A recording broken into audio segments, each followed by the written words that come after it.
이스라엘 백성들은 하나님의 택함을 받은 특별한 민족이었죠. 그럼에도 불구하고 그들은 참된 신앙 가운데 지속적으로 머물러 있지를 못했습니다. 안타깝지만 그렇죠. 물론 외적인 신앙생활의 모습은 있었죠. 북왕국 이스라엘이든 남왕국 유다든 그들이 폐역으로 멸망했지만 다 외적인 신앙의 모습조차도 없진 않았습니다. 외적인 신앙의 생활의 모습은 물론 있었지만 문제는 마음으로부터는 하나님을 떠났다는 거죠. 마음으로부터는 하나님을 떠났고 그리고는 우상을 겸하여 숭배하였습니다. 하나님도 믿고 섬기면서 동시에 우상도 믿고 섬기는 그런 가운데 있었죠. 그렇게 마음으로부터 하나님을 떠나니까 당연히 어떻게 되겠습니까? 세상 사람들처럼 탐욕이 가득한 삶이 될 수밖에 없는 거죠. 마음으로부터 하나님을 떠나면 탐욕이 가득할 수밖에 없습니다. 세상의 어떤 우상도 거룩한 삶을 살아라 그렇게 말하지 않죠. 그리고 그들이 그렇게 하나님을 떠나게 된 주요한 이유를 우리가 지난주에도 살펴봤던 이사야 57장 11절에서 하나님께서 오랫동안 잠잠하셨기 때문이었다 그렇게 친히 말씀하시죠. 내가 오랫동안 잠잠하였기 때문이 아니냐 그렇게 말씀하십니다. 하나님께서 모든 민족 중에서 이스라엘 백성들을 하나님의 백성으로 택하시고 그들을 위해서 하신 일은 실로 엄청난 것이었습니다. 애굽에 10가지 재앙을 내리시죠. 그리고 홍해를 가르시고 거기를 걸어서 건너게 하시고 그럴 뿐만 아니라 애굽의 모든 군대는 거기에 수장시키시고 또 광야를 지나면서 만나를 먹게 하시고 메추라기를 먹게 하시고 또 요단강을 가르시고 여리고성을 무너뜨리시고 하나님의 능력으로 가나안 땅을 얻게 하시고 기적의 연속이었습니다. 하나님께서 이스라엘 백성을 택하시고 난 다음부터 기적의 연속이 그들 가운데 있었죠. 그래서 얼마나 엄청난 그런 기적들이었는지 듣는 사람마다 마음이 녹을 정도였습니다. 그런데 문제는 그것은 오래전 일이었다는 거죠. 그건 이미 오래전 일이었습니다. 지금은 하나님께서 오랫동안 잠잠하신 거죠. 과거에는 그렇게 엄청나게 역사했을지 모르지만 그러나 지금은 하나님께서 오랫동안 잠잠한 가운데 계신 것입니다. 그래서 과거에 하나님께서 그렇게 하셨던 역사들이 있기 때문에 하나님을 완전히 버리고 완전히 떠나지는 않습니다. 그러나 삶에서 하나님을 의지하지도 않게 된 것이죠. 왜냐하면 하나님께서 오랫동안 잠잠하셨기 때문에. 그러니까 하나님을 완전히 떠난 것은 아니었는데 그렇다고 해서 삶에서 하나님을 의지하는 그런 신앙 가운데 있지도 않게 된 이스라엘 백성들의 상황입니다. 그러다 보니 자연스럽게 다른 우상들도 겸하여 섬기게 되었고 삶은 탐욕으로 가득하게 되었다. 그런 것이죠. 그래서 우리가 여기서 교훈 삼아야 되는 것이 바로 그것이죠. 하나님은 오랫동안 잠잠하신 분이시라는 것입니다. 우리 삶에서도 그렇잖아요. 우리도 참 하나님을 놀랍게 경험하고 싶은 마음은 가득한데 그러나 하나님은 오랫동안 잠잠하시는 그런 하나님이십니다. 아무리 위대하고 탁월한 하나님의 사람이라 할지라도 하나님께서 오랫동안 잠잠하시는 일은 항상 있는 일입니다. 하나님은 그렇게 오랫동안 잠잠하신 하나님이십니다. 그래서 내가 하나님께 범죄하고 불신앙적으로 행한다고 당장 마른 하늘에 날벼락치는 일이 일어나지 않습니다. 아나니아와 삽비라 부부에게 일어났던 것 같은 그런 일은 일상적으로 일어나지는 않습니다. 아나니아와 삽비라 부부는 헌금을 속였다가 부부가 한날에 죽임을 당합니다. 한날에. 그러나 그러한 일은 늘상 일어나는 일이 아니죠. 특별한 때에 시범 케이스로 일어나는 일입니다. 만약에 그렇지 않다면 오늘날도 교회에서 자주 성도가 죽어나가는 일이 일어날 것입니다. 얼마나 아나니아와 삽비라처럼 똑같이 그렇게 하나님께 처결하신다면 오늘날에도 얼마나 교회에서 성도가 많이 죽어나가겠습니까? 교회마다 아마 매주 장례 치른 자고 볼일 볼 것입니다. 큰 교회는. 그렇게 되고야 말 것입니다.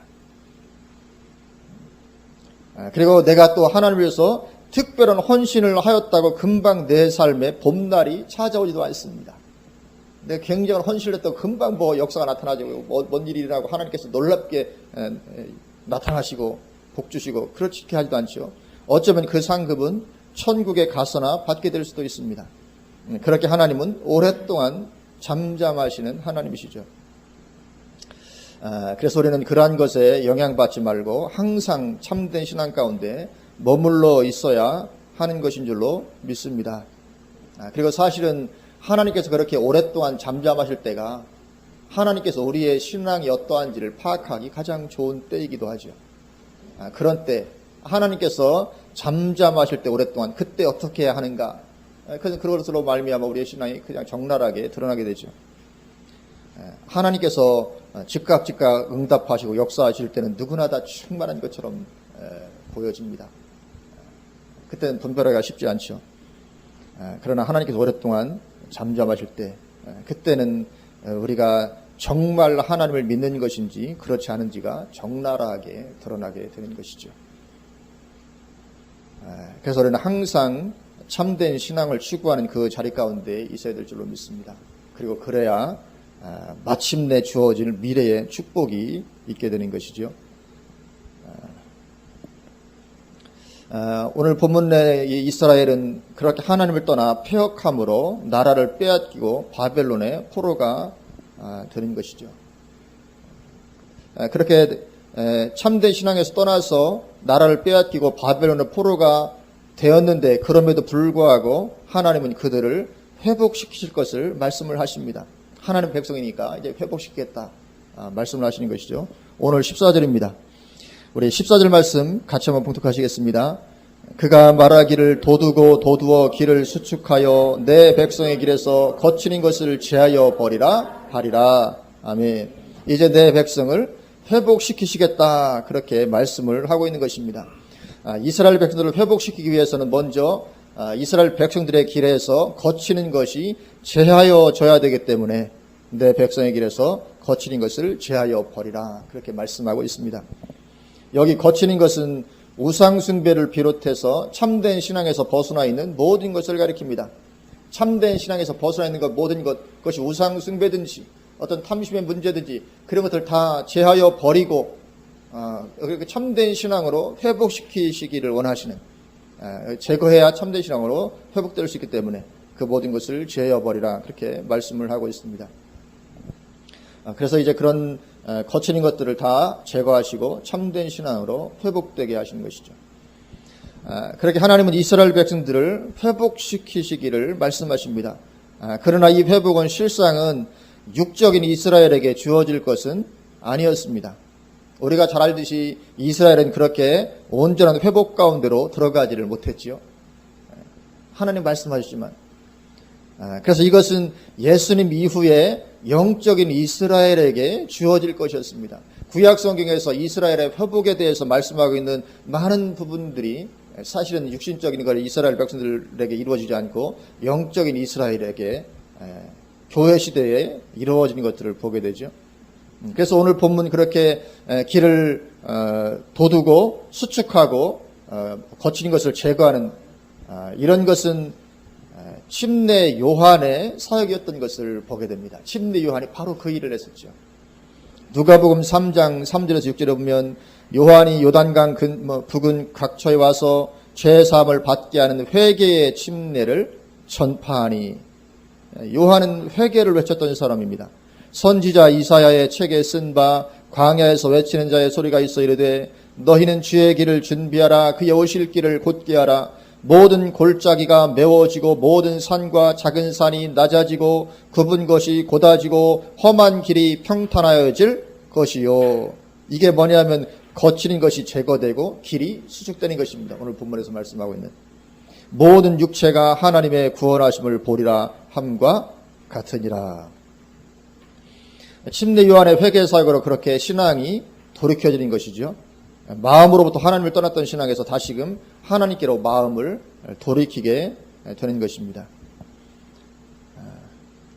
반드시 이러한 돌이킴이 있어야 됩니다. 왜냐하면 하나님은 겉모양이 하나님의 백성이라고 무조건 함께 해주시는 것이 아니기 때문에 그렇습니다. 겉모양이 하나님의 백성이고 내가 교회를 다니고 신앙생활을 한다고 해서 하나님께서 무조건적으로 함께 해주시지는 않습니다. 반드시 참된 신앙으로 돌이키는 사람과 함께 해주시는 것입니다. 그래서 구약 이스라엘 백성들이 아무리 하나님께서 택한 이스라엘 백성이라 할지라도 그들이 참된 신앙에서 벗어났을 때는 하나님은 그들을 심판할 수밖에 없고, 그래서 그들을 회복시키시기 위해서는 반드시 그들이 참된 신앙으로 돌이켜져야 하나님께서 함께 하시고 그들을 회복시키시는 역사가 있게 되는 것입니다. 그래서 침례 요한도 어쩔 수 없이 회개를 외칠 수밖에 없는 것입니다. 그래야 하나님의 은혜가 거기에 머물 수 있기 때문에 그렇습니다. 오늘 본문 15절입니다. 15절 지극히 존귀하며 영원히 거하시며 거룩하다 이름하는 이가 이와 같이 말씀하시되 내가 높고 거룩한 곳에 있으며 또한 통회하고 마음이 겸손한 자와 함께 있나니 이는 겸손한 자의 영을 소생시키며 통회하는 자의 마음을 소생시키려 함이라. 아멘.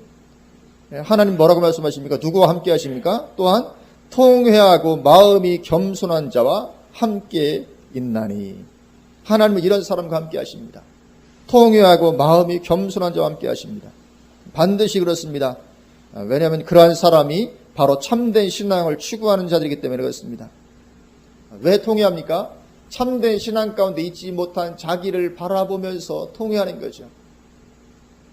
그리고 겸손한 것은 하나님 앞에서의 겸손이죠. 오직 하나님 안에서 하나님을 의지하는 것입니다.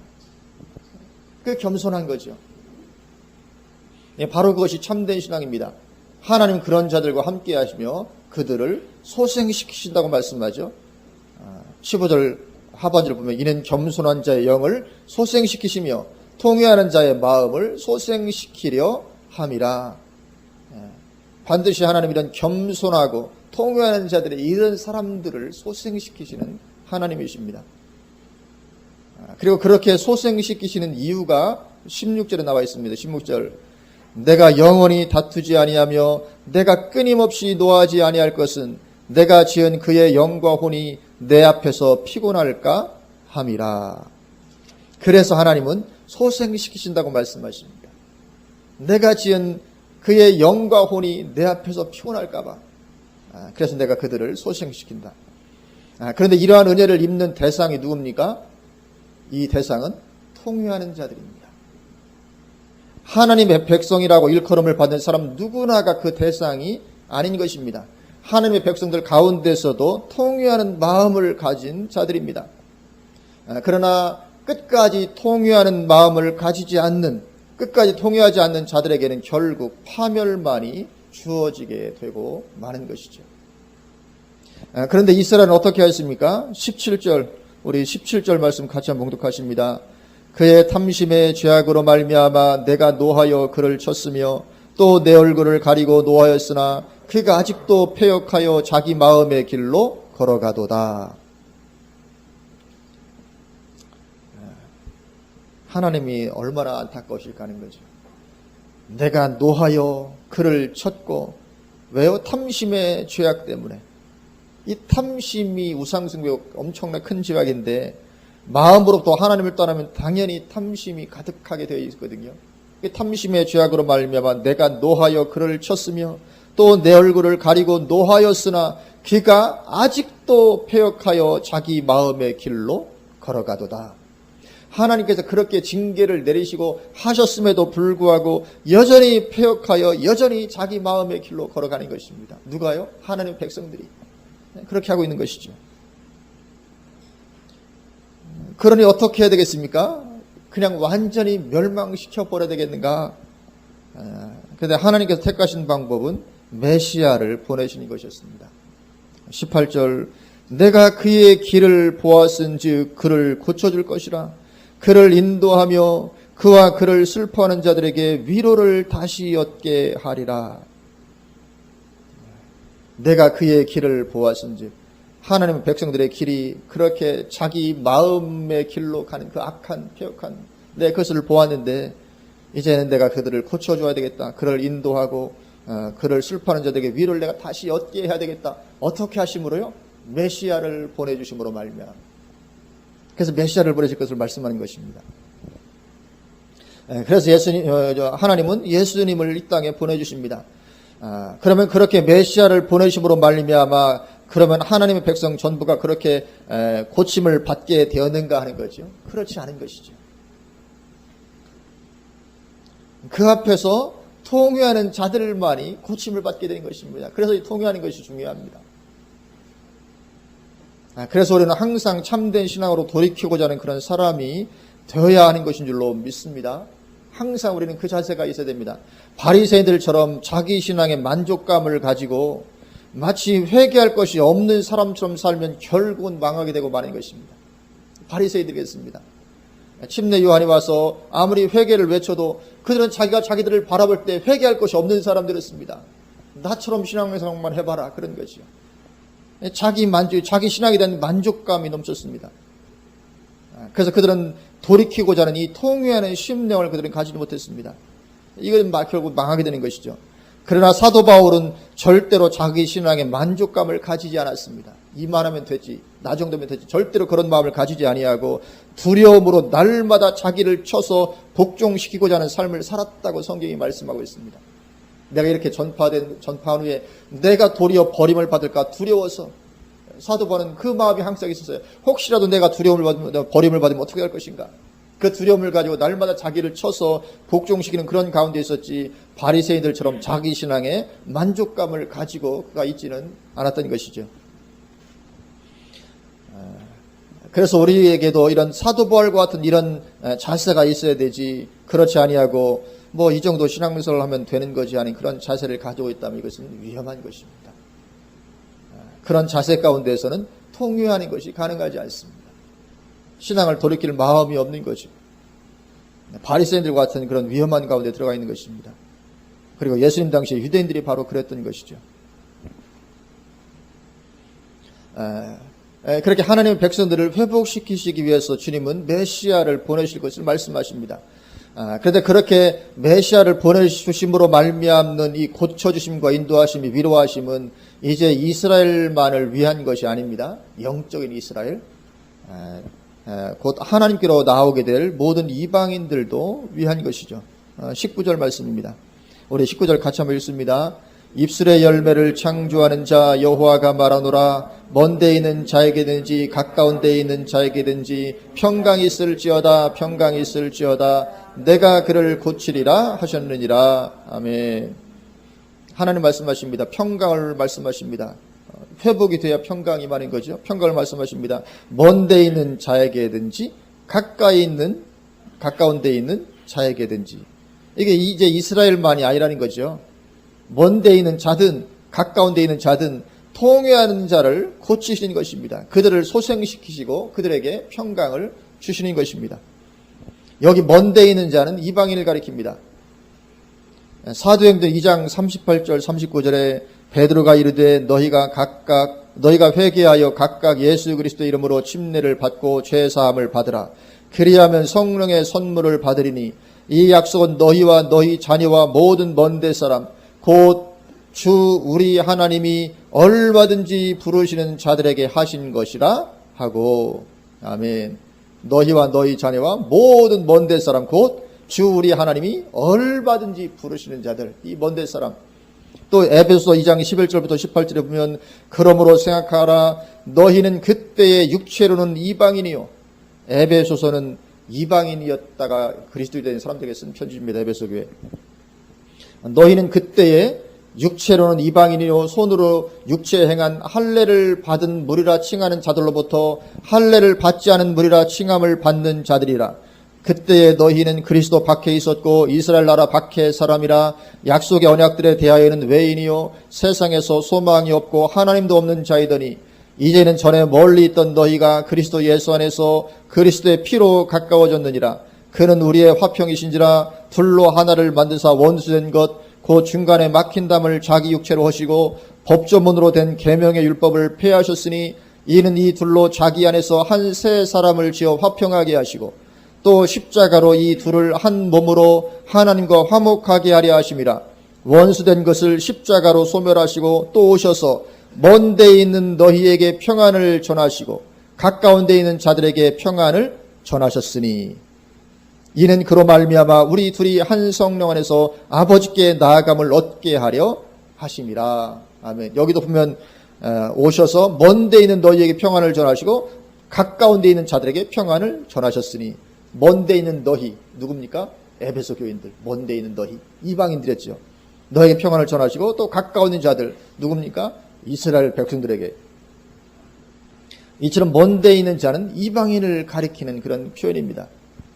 그래서 오늘 본문 19절의 말씀도 이 새로운 회복의 때에는 유대인과 이방인의 구별이 없다는 것을 보여주고 있는 것이죠. 이 새로운 회복의 때입니다.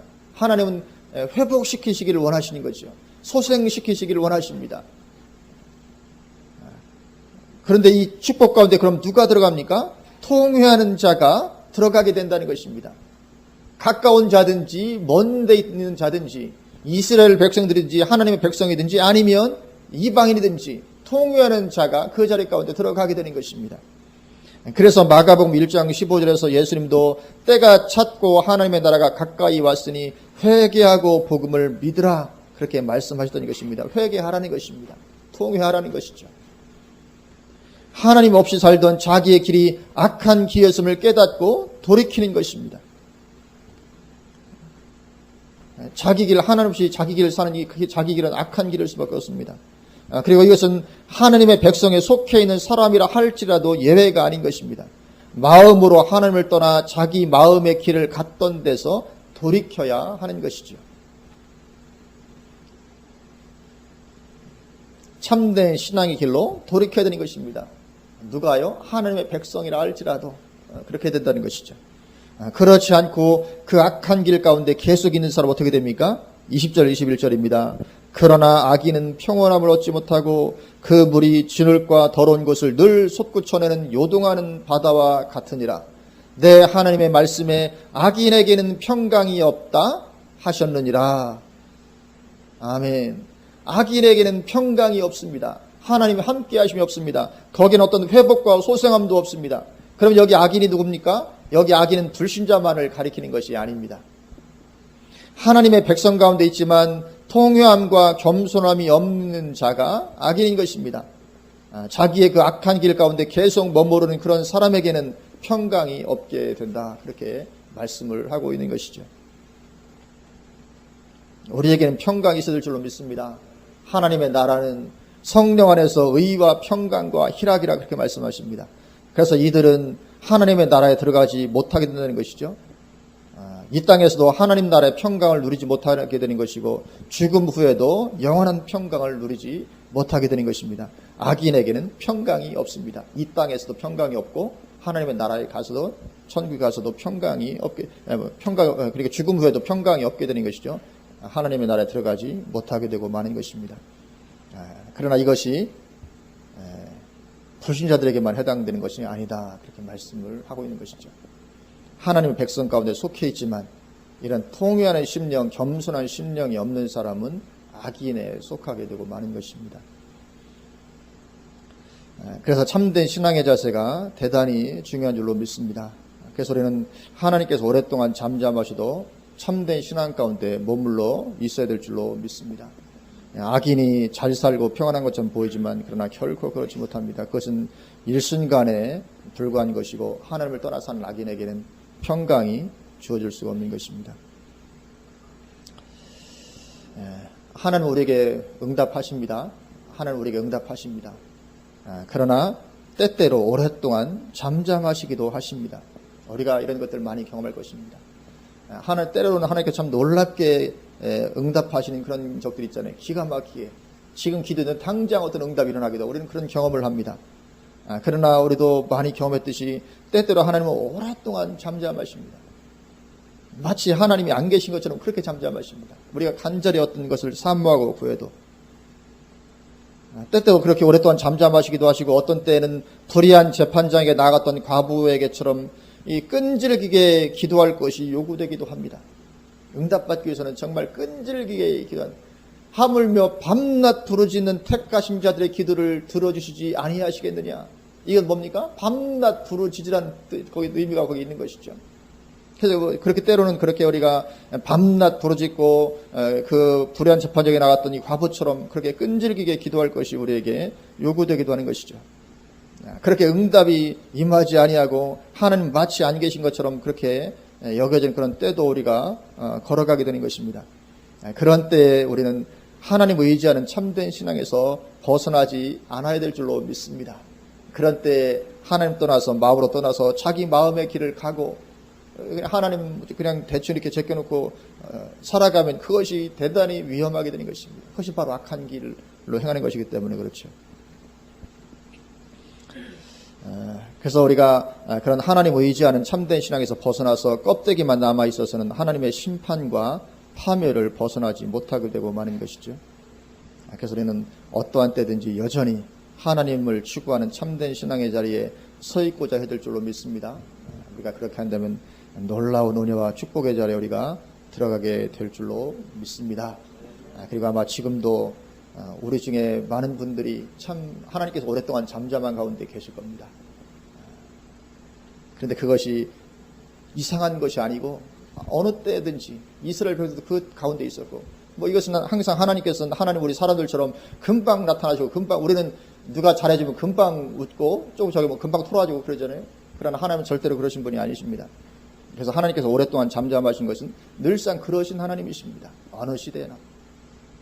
그래서 우리가 그런 때일다 할지라도 우리의 믿음을 더욱더 보이고 더 하나님을 추구하고 하나님을 더욱더 의지하고 하나님 안에서 하나님과 동행하고자 하는 그런 참된 신앙의 자리 가운데 더욱더 우리가 머물러야 되는 그런 때인 줄로 믿습니다. 우리가 그렇게 할 수만 있다면 그 후에 우리에게 오게 될 하나님의 은혜와 축복은 실로 우리가 감당치 못할 만큼 엄청난 것이 될 줄로 믿습니다. 그래서 우리가 항상 그런 참된 신앙 가운데 늘 머물러 있기를 주님의 이름으로 축원을 드립니다. 아멘. 기도하시겠습니다.